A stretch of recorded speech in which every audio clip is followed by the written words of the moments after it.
Good day, everyone. My topic pitch focuses on how the Philippine drug war reshaped human rights and democratic politics, using insights from Gallagher, Lamchak, Ridgeland, and Parmanan. So, first, the big idea. The drug war wasn't just an anti crime campaign. Across all the readings, it becomes clear that it operated as a governance strategy, and violence wasn't a mistake. It was the method itself. Gallagher and his colleagues argue that the campaign meets the criteria for crimes against humanity simply because the killings were widespread, systematic, and state enabled. This means institutions didn't just fail to protect its people, they were actively involved in targeting a specific civilian population. Second, Lamchak and Jobson explained why the public supported this violence. The state created a simple narrative: drugs equal crime, crime equals danger, and killing equals safety. This made the drug war function like a political quick fix, a fast, dramatic response to deep issues like poverty, inequality, and weak institutions. It didn't solve anything long term, but it gave people the illusion that order was finally being restored. Meanwhile, Regium's study compares the Philippines with Colombia and emphasizes the structural roots of drug wars. They emerge where inequality is deep, where violence has long been normalized, and where states struggle to address basic social problems.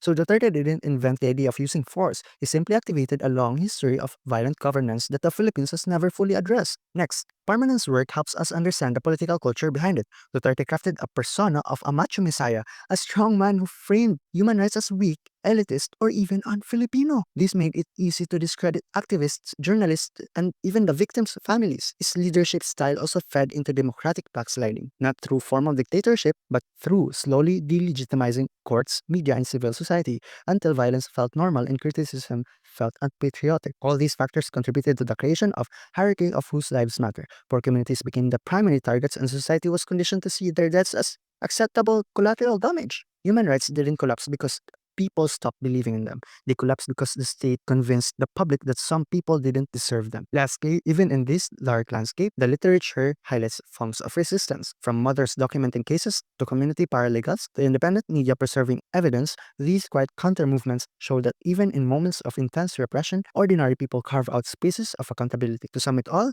the drug war wasn't a crisis of human rights. It was also a political project that redefined justice, citizenship, and democracy. And democracy, unless we confront the deeper inequalities and narratives that made these violence acceptable, the Philippines remains vulnerable and doomed to leaders who can repeat the same script with new targets. Thank you. Good day, everyone.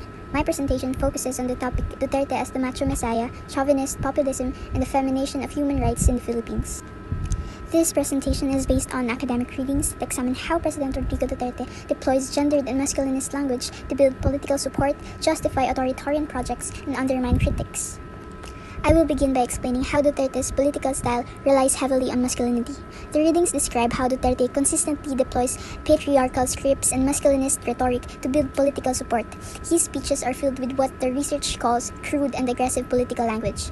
Masculinity, in fact, is identified as a core component of his political style, and importantly, even though this language attracts negative media attention, Duterte remains popular among many Filipinos. Next, Duterte reflects what scholars describe as populism as a political style. In this view, populism is performed by constructing the people through rhetoric. Duterte uses us versus them dichotomies and crisis narratives to define enemies, elites, drug users, and political critics. The readings also explain that gender ideology becomes an empty signifier, a tool that unites different grievances under a single emotional and political identity. In the third point, the readings show that Duterte uses gendered performances to shape power. He embodies an idealized masculinity, positioning himself as a tough and benevolent protector, while framing critics as moral, cowardly, and weak. These hierarchical notions of masculinity and femininity help him legitimize his authority and undermine dissent. Another major theme in the readings is Duterte's sexual joking. His sexual banter, wolf whistles, and rape jokes are presented as playful and harmless by his supporters, but the analysis shows these jokes actually work to normalize masculine power, lower the standards of political discourse, and disarm audiences. By doing this, Duterte is able to reposition his critics, especially feminists and human rights advocates, as prudish disciplinaries who cannot take a joke. Duterte also objectifies women in ways that weaken their political agency. He comments on Robredo's legs, jokes about beauty queens, and talks openly about mistresses. In the readings, he even rationalizes sexual assault based on women's beauty. All of this reduces women's political participation to their attractiveness and undermines their authority when they oppose him. The readings show that Duterte repeatedly uses rape imagery to construct a sense of crisis. He describes drug users and rape rebels as rapists of women and children. This contributes to what scholars call a performance of crisis, which makes swift and violent punishment seem necessary. Within this logic, the nation is framed as a family with Duterte as Tatay Digong, the strict father who must discipline his children, thereby justifying harsh measures.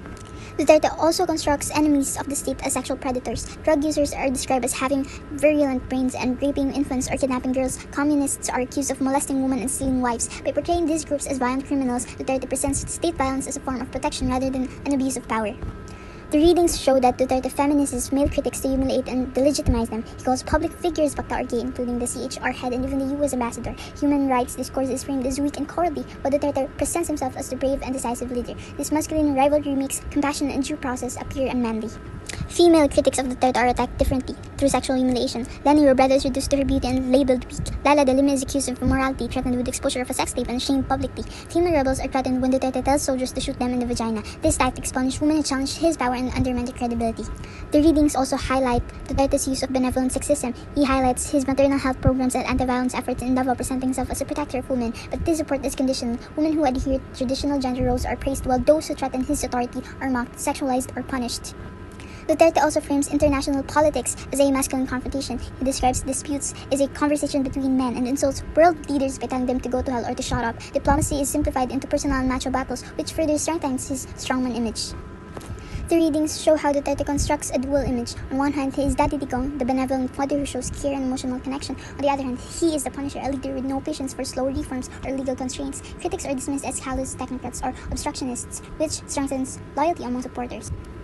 To conclude, Duterte's gendered populism becomes a tool for authoritarian governance. His gendered tropes help justify the drug war and militarized policies, weaken dissent by feminizing critics, moralize politics conflict, and reinforce loyal emotional bonds with supporters. Taken together, these strategies sustain a populist authoritarian project built on masculinity, crisis, and the feminization of human rights.